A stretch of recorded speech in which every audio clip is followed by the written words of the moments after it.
$67,000. That's the salary, not the dream number, the real one. The one on the offer letter you signed on a Tuesday afternoon in a conference room that smelled like recycled air and someone else's lunch. You shook the hand. You said, "Thank you." You meant it. You drove home that evening and the number sat in your chest like something resolved. $67,000 a year. That's $5,583 a month before taxes. That's more than your father made at your age. That's more than the version of you from 5 years ago would have believed was possible. You felt, for approximately 48 hours, like you had arrived somewhere. You had not arrived anywhere. You had entered a system, and the system had been running long before you showed up, and it will keep running long after the feeling wears off. This is not a story about bad luck. This is not a story about laziness. This is not a story about the wrong choices. This is a story about a structure, a financial architecture that was not designed to make you wealthy. It was designed to make you comfortable enough to stay, comfortable enough to keep participating, comfortable enough to never look at the blueprints. You are about to look at the blueprints. Part 1, the arrival that isn't one. The salary, $30,000 to $75,000. You are doing everything right. That phrase matters. Hold it. You're doing everything the system told you to do in exactly the order it told you to do it. You went to school. You got the degree. You paid what the degree cost, or you are still paying it, which is a distinction that feels important but functions almost identically in practice. You got the job. You showed up. You performed. You got the raise. At $67,000 a year, after federal tax, state tax, Social Security, and Medicare, your take-home is approximately $4,100 a month. The $5,583 that felt like the number becomes $4,100 by the time it reaches you. This is the first gap, the gap between the salary and the money. Most people know this gap exists. Almost nobody accounts for how much of every subsequent financial decision is made on the wrong number. You rent an apartment. The rule you were told, spend no more than 30% of gross income on housing, puts your ceiling at $1,674 a month. In the city where your job is, that number gets you a one-bedroom apartment with a parking lot view and a dishwasher that works 3 weeks out of 4. You sign the lease, $1,450 a month. You feel disciplined. You are, technically, within the guideline. You have $2,650 left. The student loan payment is $387. The car payment is $312. The car insurance is $140. The phone is $85. The internet is $60. The subscriptions you have counted and the ones you haven't add up to $94 by the end of the month when you actually look. Groceries, $340. Gas, $120. The number that remains after all the necessary things is $112. $112, that is the number that is supposed to become wealth. The first rule, the middle class is not poor. They are precisely, deliberately, structurally broke at the end of every month. And that is not the same thing as poverty. Poverty is not having enough. The middle class trap is having exactly enough, engineered down to the dollar, so that the surplus, the part that builds wealth, is too small to matter and too small to protect. You are not doing anything wrong. You are doing everything the structure predicted you would do. The structure predicted correctly. Part 2, the expansion. Nobody planned. The lifestyle, $75,000 to $90,000. Something happens at the next raise. You've been good, you've been patient. 3 years in, the review goes well, and the number moves from $67,000 to $78,000. That's $11,000 more per year. That's $916 more per month gross. After taxes, it arrives as approximately $620. $620 a month. That is the raise, in real money in your hand. Here's what happens to the $620 in the 18 months after the raise lands. You move apartments. Not because the old one was bad, because the new one feels like the raise deserves it. $1,450 becomes $1,750. That's $300 a month gone immediately. You upgrade the car when the lease ends. The payment goes from $312 to $389. That's $77 more. You start eating out slightly more because the budget feels slightly looser. That's $140 a month that didn't exist in the previous budget. You add one streaming service, you upgrade your phone. The category that economists call discretionary spending, but that you experience as just living your life expands by $620 a month. Almost exactly. The raise disappears into the lifestyle within 2 billing cycles. You are now earning more and saving the same amount, which is zero. This has a name. Economists call it lifestyle inflation. The name makes it sound like a choice. It is not always a choice. Some of it is. Most of it is the invisible pressure of living in a world that prices things for the income you just reached. The apartment complex that markets to people at your salary, the car dealer who knows what you can qualify for now, the restaurant where your colleagues assume you can split the check equally. The world recalibrates to your raise faster than your savings account does. The second rule, every raise in the middle class gets priced in before you finish depositing it. The market for your lifestyle moves at the speed of your income. Your wealth moves at the speed of your discipline. And discipline, without a structural advantage, is always slower. You are 29, you make $78,000, you have $4,200 in savings. That number has barely moved in 3 years despite 3 years of employment and 2 raises. The number not moving is the data point most people do not examine long enough. They know it isn't moving. They don't sit with the reason. The reason is that the structure of your financial life was built quietly and without announcement to consume exactly what you produce. Part 3, the good debt illusion. The mortgage, $90,000 to $110,000. You buy a house. This is the part where the middle class story tells itself that everything changes. Home ownership is the cornerstone of middle class wealth building. You have been told this your entire life by people who own homes, by the financial industry that profits from mortgages, by a tax code that was written in 1913 and updated to reward exactly this decision. You put 10% down on a $320,000 house. That is $32,000, which is most of what you have saved in the past 5 years. Your mortgage is $2,100 a month at a 6.8% interest rate on a 30-year term. You pay $2,100 a month. In the first year, $1,780 of that $2,100 is interest. $320 is principal. Every month, you write a check for $2,100 and $320 of it is yours. The bank keeps the rest. This is the part of the mortgage math that nobody puts in the brochure. Over the full 30-year term of this mortgage, you will pay $320,000 for the house and $430,000 in interest. Total cost, $750,000 for a $320,000 asset. The asset may appreciate. If it appreciates at the historical average of 3 to 4% annually, in 30 years, the house is worth approximately $820,000 to $1,040,000. You paid $750,000 to own something worth $820,000 to $1,040,000. The profit is real.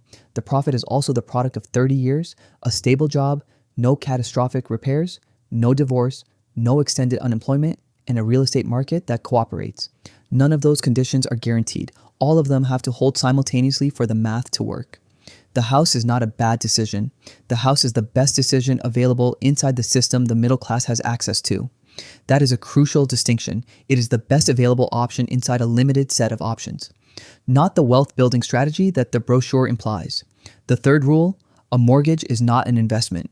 It is the least expensive way to live in a house you don't yet own, while slowly, monthly, at a rate that accelerates only in the final decade, building equity in an asset you will fully own when you are 60 years old. That is useful. That is not wealth. Those are different destinations. You are 33. You own a house. Your net worth on paper is $48,000 in home equity. Your liquid savings outside the house is $3,800. You cannot eat the equity. You cannot use the equity to survive a job loss without taking on new debt against it. The number looks real on the net worth calculator app. In a crisis, it is a number on a screen. Part 4, the tax architecture, the system behind the salary. You pay income tax on every dollar you earn. You know this. What you may not know is the specific way that the tax code was written and has been maintained through administration after administration across decades to tax your type of income at the highest rate while taxing a different type of income at a significantly lower rate. Your $78,000 salary is taxed as ordinary income. Your effective federal tax rate at that income level is approximately 16 to 18%. Add state taxes where applicable. Add payroll taxes. The total tax burden on a $78,000 salary in most states runs between 28 and 34 cents on every dollar before you make a single decision with it. Now consider a different person. This person earned $78,000 this year also, but their $78,000 comes from selling stock they held for more than 1 year. Their tax rate on that $78,000 is 15%, not 28 to 34, 15. The same dollar amount, the same calendar year, a different tax rate because of the mechanism through which the money was received. This is not an accident. This is architecture. The capital gains tax rate, the rate paid on investment income, has been lower than the ordinary income tax rate for most of the past 80 years. The people who write tax law are, in significant numbers, people whose income is primarily investment income. The tax code reflects the income structure of the people who designed it. This is not a conspiracy. It is an incentive system behaving exactly as incentive systems behave. The fourth rule, the salary is taxed first, highest, and automatically. The wealth is taxed later, lower, and optionally. The middle class lives in the first category. The wealthy live in the second. The distance between those two categories is not luck. It is code. Literally, it is written in the tax code. You max your 401k because the advisor told you to. This is correct. The 401k defers your tax obligation into the future. That is a real advantage. What it does not do is change the category. When you withdraw in retirement, the money comes out as ordinary income and gets taxed accordingly. You deferred the tax, you did not change its type. The wealthy do not defer tax. They eliminate it through structures that are legal, documented, and deliberately placed in the code for them. You are playing the game correctly within the rules you were given. The rules you were given are not the same rules. Part 5, the time equation. What the salary actually costs. You make $78,000 a year. In exchange, you give approximately 2,000 hours of your time. That is the math of a 40-hour work week across 50 working weeks. $78,000 divided by 2,000 hours is $39 per hour. Except that is not the real number. The real number includes the hour you spend commuting each way. That is 500 hours a year at minimum for a standard 30-minute each-way commute. Add the time spent decompressing from work, the Sunday anxiety that arrives around 4 p.m., the mental overhead of managing a job that exists in your head even when you are not physically there. The real cost of a $78,000 salary, measured against the time it actually consumes, is closer to $28 to $31 an hour. $28 to $31 an hour. After tax, after time, after the psychological cost of availability, the salary is $28 an hour. This is the number the system never shows you in the offer letter. The wealthy do not sell time. This is a distinction that feels like a cliche until you map it onto your own life and the math becomes undeniable. When you stop working, your income stops. When a business owner, a landlord, or an investor stops working, their income continues. The mechanism that produces the money is detached from their presence. Yours is not.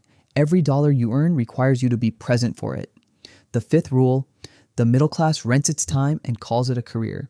The wealthy build mechanisms and call it an asset. The difference is not effort. The wealthy work extraordinarily hard. The difference is what keeps running when they stop. You are 38.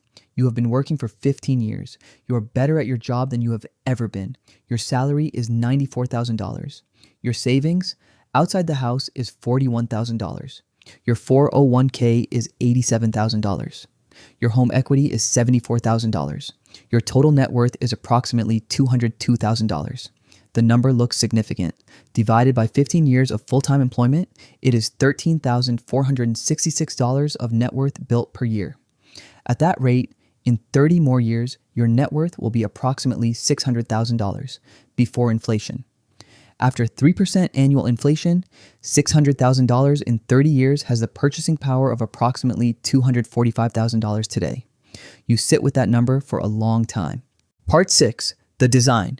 Why this is a system and not a mistake. The middle class was not an accident. It was a deliberate post-war construction, a political and economic decision made between approximately 1945 and 1975 to create a stable consuming class large enough to sustain industrial production. The GI Bill, the interstate highway system, the subsidized mortgage market. These were investments in a population of consumers who would buy cars, buy houses, buy appliances, and fund a consumption-based economy with their predictable, taxable, spendable incomes. This worked. The middle class consumed. The economy grew. The system was successful at its actual purpose, which was not to make the middle class wealthy. It was to make the middle class stable, productive, and liquid enough to keep spending. That purpose has not changed. What has changed is the math underneath it. The cost of the credentials required to enter the middle class has increased by 169% since 1980, adjusted for inflation. The cost of housing in major markets has increased by over 200%. The cost of healthcare has increased by over 250%. The salary that qualifies you for middle class status has increased by approximately 16% in real terms over the same period. The expenses of the middle class have grown 4 to 5 times faster than the income of the middle class. This is not a political statement. It is arithmetic. The sixth rule. The middle class was designed to be a destination, not a launching pad. The system rewards participation in the middle class. It does not reward exit from it. The mortgage deduction keeps you in the house. The 401k keeps your capital illiquid until 59 and a half. The salary structure keeps your income tied to your presence.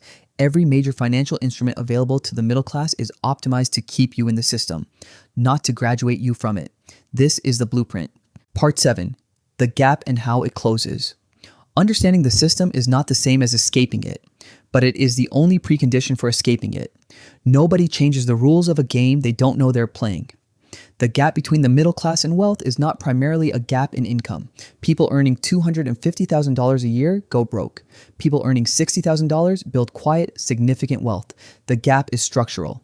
It is about what type of income you build, how your time is attached to your money, what the tax code does to your earnings, and whether the mechanisms that produce your income require your presence. The people who move out of the middle class trap almost never do it through a single dramatic decision. They do it through a structural shift, a business that generates income while they sleep, a real estate position that builds equity while a tenant pays the mortgage, an investment account built patiently over a decade until the returns exceed the contributions. The mechanism that produces wealth does not require their presence. That is a shift, not the income level, the mechanism. You can earn $94,000 and build this. You can earn $67,000 and build this. What you cannot do is build it inside the existing structure while running the existing playbook at the existing pace. The existing structure was not built for that outcome. It was built for a different one. And somewhere right now, in a conference room that smells like recycled air and someone else's lunch, there is a 27-year-old signing an offer letter. The number on the letter is $67,000. They are shaking the hand.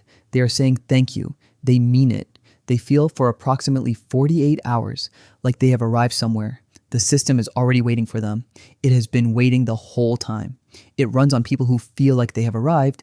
It is patient. It does not hurry. It simply prices itself, structures itself, taxes itself, and positions itself around whatever number arrives on whatever Tuesday and waits for the participant to optimize within the boundaries that were drawn long before they showed up. The question is not whether the system exists. The question is whether you now see it clearly enough to build something outside of it. $67,000. That's where it starts. That's where it always starts.